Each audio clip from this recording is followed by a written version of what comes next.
It's Sunday morning, August the 13th, 2023, and it's a pleasure to be able to share some thoughts with you from the scriptures today.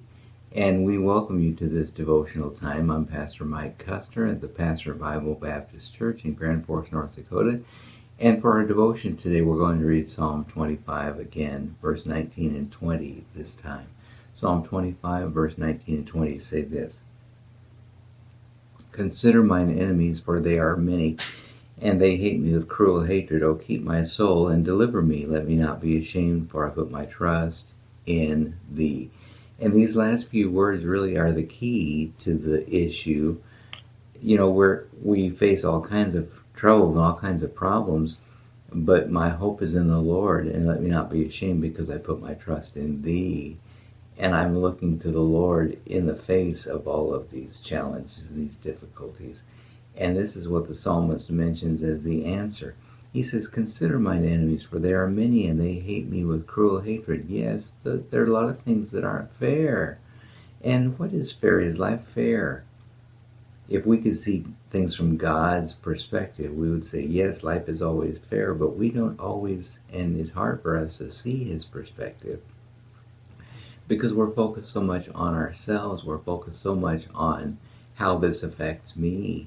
And that's not really the right perspective in the first place. We ought to be considering the larger application, and oftentimes that doesn't have very much to do with us, except how we can be used for God's honor and glory. And so consider all of that as well, and realize that God wants you to be strong in your faith. He wants you to be a blessing to somebody else.